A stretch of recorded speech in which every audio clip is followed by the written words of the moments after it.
So Jack Posobiec, awesome having you on again, man. How you been? Always love being here on the Epoch Times. You know, people ask me, they say, how do you learn about China? How do you know so much? What got you started on this whole trip? I said, when I was over in China and I was studying Mandarin and I was learning about it, I said, I really want to learn more about Chinese history. So I would go in and I would read, American sources, and I would say, wait a minute, these are all pro-CCP. Yeah. And then I go to Chinese sources, and of course they're all pro-CCP. I'm looking around. This is 2006, and I'm trying to figure out, these are the communists. I don't understand, why is everyone telling everything from a communist perspective? And I don't even know how I did it. I stumbled upon something called the 9 commentaries on the Chinese Communist Party from this little website called the Epoch Times. And I would say, I couldn't stop watching it. I watched the first. I watched the first one. I watched all 9. Wow. I sat there and this is the old documentary, the old one. Not there's a new one now. That's when I first started with Epoch Times. And I was just blown away. I was blown away, and I've been a reader ever since. So almost 20 years now. Wow, awesome, man, awesome stuff. So it's your fault. Yeah, there you go. Well, hey, works out, man. Yeah, so I know we were just talking about South Korea and Taiwan and so on. Of course. I mean, I want to get to Taiwan, but briefly, I've been telling South Koreans, because I was there doing a few reports as well, and I've been saying after Taiwan will be South Korea.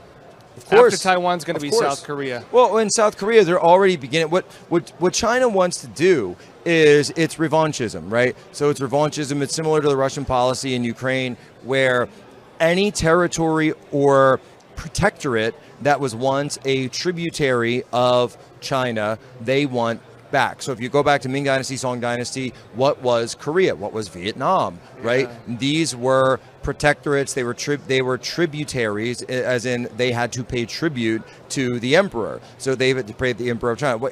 In the Chinese language, 中国 is the central kingdom, right? People say middle kingdom, and I said, I don't think you quite get the translation right. It's actually the central kingdom, because they viewed themselves as the center of all of Asia. And speaking from an imperial perspective, they kind of were back at that time, because before Korea really grew to what it is now, certainly before Japan grew to what it is now. And so everyone paid tribute to the emperor. That's what they want happening again. So Taiwan, of course, they want to come back into the fold. Taiwan, in their view, is the rogue province. Then Korea, that's next. They've got half of it already. They want that other half. And oh, by the way, they don't need to do so through military means. They're more than happy to go through soft political means, through espionage, through infiltration, from getting involved in the Democrat Party there, and then flipping them over to a pro-CCP agenda. By the way, they're going to do the same thing to Japan too. That's on the list. So that's, and what are we talking about here? This is the whole first island chain, right? So Japan, and then across the strait from Korea. Now you go down to Taiwan, then the Luzon Strait. You've got north of the Philippines. It's all in line with their military strategy. Then you're going to have international military projection. Precisely. Once they so break they'll through. So they will be the ones with basing rights. They will be the ones pushing out. And what did we just see in June? For the first time ever, 2 Chinese aircraft carriers, a dual carrier deployment that punched through the second island chain, went past Guam, went past Iwo Jima, at a time, by the way, where the United States was getting involved in the Middle East. So the U.S., for the first time ever in all of history, all recorded history, any history, China had more aircraft carriers active in the Pacific than the United States. Jeez. Something big happened just recently. The Chinese Communist Party had a big, landing craft invasion operation. Yep. I mean, I don't think we've seen a military operation like that where they do these drills. It was landing ships. They're preparing for like an Iwo Jima landing of Taiwan, it looks like. And then Taiwan, of course, had their defensive, kind of counter military exercise. And of course, military exercise is a fancy way of saying we're actually having stuff here to defend us if you're seriously going to invade us. Crazy to watch it. I don't think a lot of people realize how big of a deal that was. Well, when if you go back to World War II, right, and I know this history as someone who's of Polish descent, that when Germany initially invaded Poland, it was through the north, through Gdansk, and that was the shipyards, and there was the city that was their real initial target. It started from the water, and what did they say it was initially? An exercise. They said it was an exercise in the Baltic Sea. Then they came down, and then they said, wait a minute, those ships are firing. Now they're taking fire. Then all of a sudden you see the massive military mobilization, which they said was an exercise, starts pouring across the border for real. So, there's a lot of history involved with this, and obviously militaries have been doing this for thousands and thousands of years. And it goes back to, there was a guy, what was his name again? He wrote a whole book about how all warfare is deception. Oh, right, Sun Tzu, right? The greatest Chinese warfare strategist of all time. That's who they study when the PLA generals are going through their war college, when they're coming up. That's who they study, the deception of warfare. And President Trump in the United States, of course, took his famous Art of the Deal, right? The title of that is based on The Art of War by Sun Tzu. So he understands these strategies very well. But yes, of course, when you're talking about these issues with Taiwan, that's of course the the hedgehog strategy of make Taiwan too painful for China to be able to come into, and that's why really what you would need to see is mining, submarines, all the rest of it for getting into Taiwan. But at the same time, the more defenses that Taiwan puts out, that's also going to be effectively a self-blockade. So you can only really maintain that for so much time. Now you get into wars of attrition, and that's exactly what we saw Iran doing with the air war of attrition with Israel. We see Russia obviously embarked in a war of attrition right now, and that's certainly what China would do with Taiwan. Yeah, I was saying it's almost like a castle siege strategy. Precisely, yeah. They want to cut them off, Same surround idea. them, and starve them out, basically, Same idea. is what they want to do. Something interesting also happened recently that me watching this situation, I think you and I have been watching this about as long as each other, about almost 20 years or so. The Chinese Communist Party through South China Morning Post, which used to be Alibaba, CCP bought up Alibaba, and now it's under the CCP. Through the South China Morning Post, SCMP used to be like the one you could read. It used to be. It used to be the one that would, they would get some truth in there. But now, you know what they are? They're kind of the vehicle when the CCP wants to message to the West. Yeah, they go through them, right? Because they know that that's one that's most widely read. It's not the Beijing Daily. It's not obviously not like People's Daily, which I read to get signal from the CCP. But they know SCMP. That's the one that gets read on Wall Street. Yeah. So the big article they had recently, China will not allow the Russians to lose the war against Ukraine. Yeah. And what shocked me in that is they said the quiet part out loud. They said the reason they're not going to let Russia lose the war is because if they lose the war, they said America will pivot its military to China. Well, they know it's the pivot, but also you have to look at a number of factors here. Russia, again, like I just said, Russia's policy on Ukraine mirrors China's policy on Taiwan. Yeah. And so they see Russia going for, and they're studying it.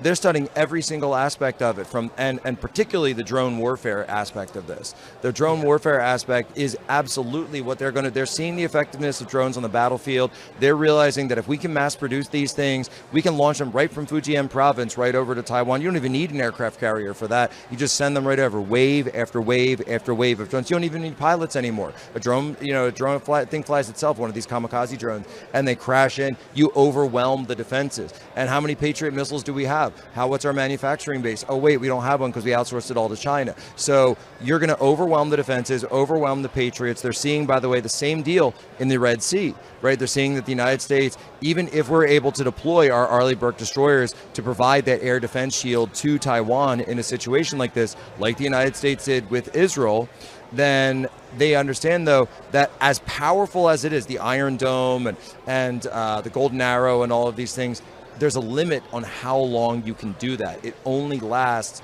for a week, maybe 2 weeks, and then all of a sudden resources, replenishment, your ammunition stores run dry, and it's expensive. It's so prohibitively expensive. So this is why these attrition strategies are so powerful. And the CCP is looking at this. They're looking at it every day, and they're licking their chops because they understand the new warfare, and much, I hate to say it, but much more than the West does. Well, the scary thing is, I remember when the F-35 came out, these fifth generation fighter jets, Yeah. They were saying, we can only afford so many of them. We can only buy so many. And what's going to end up happening, even though they're fantastic, F-22, F-35, they're fantastic, what's going to happen when we have, 1,000 of them, and our adversary has like 30,000 jets? Right. It's the same thing with I think what we're seeing with Israel. The Iron Dome, it shot down all these rockets, but they don't have infinite ammo. They run out of ammo. And if you eventually. actually track this, and I was saying this during the time that initially it was 100% of the missiles in one of these Iranian barrages would be shot down. But then if you notice, that number started ticking down if you looked at the effectiveness. So it went from 100, then it went down to 85, 75, 65, and then in the final salvo of the 12-day war, it was only 50% of the missile, and that was 12 days. So in 12 days, they went from 100% to 50. That's a 50% reduction in just 12 days, which would mean in 12 more days, you might be at, as the pilots say, you're at bingo, you're at zero. So now all of a sudden, the Iranians can, with impunity, start bombing whatever target they're looking at. And, for people watching this, for, our own generals and so on, what I think they're taking into account is we're watching the way that modern wars are being fought. Yes. Whether it's the overwhelming of a missile defense system, you only defend against so many. I know China's rockets, they build crazy amounts of them. Mm-hmm. They're saying with Chinese shipbuilding, we couldn't fight a naval war at this How do you point. defeat smart weapons? Dumb weapons. Yeah, right? Good way to put it. Yeah. Good way to put it. So, Jack, I guess just last question. In terms of what we're watching with warfare, where do you see it going, and how do you see China playing into the direction we're heading in right now? Well, look, I really do think that America continues to get bogged down in Europe and the Middle East, and this only helps the Chinese Communist Party. Why does China want us to continue our war, our proxy war, which is what it is, I'm just going to call it like it is, our proxy war in Ukraine? Yeah. Because the more we're bogged down there, the more depleted we are, the more free the hand of the Chinese PLA, the People's Liberation Army, becomes in Asia, because our eye is totally focused elsewhere. That's why they can put more pressure on Taiwan. That's why they can commit more election chicanery in South Korea, because the United States isn't paying attention. And as we're dropping the ball on so many of these places, they are going to push out further and further in terms of influence, in terms of economics, and in terms of military. So by the way, great example of this. So if Iran were to close the Strait of Hormuz, right, this was the big thing in the Persian Gulf. So 20% of the world's oil, Strait of Hormuz, et cetera, et cetera. Well, if Iran closes the Strait of Hormuz, who does that benefit the most? China. Why? Because this is the entire point of the Belt and Road Initiative. They say, well, Iran's closed the Strait of Hormuz. Oh, but now we've become the only game in town, is the Belt and Road Initiative, One Belt, One Road. Now you've got to come, and that means every player around the world now has to go through China to get their goods to market, to get their resources to market, everything that you want out there that is the lifeblood of our economy. We're already getting so much from China. Now, not only will they control the consumer goods, they'll even control the actual international superstructure that the goods are delivered to us. Yeah, crazy stuff. Jack, awesome having you on. God bless, man. Thank you.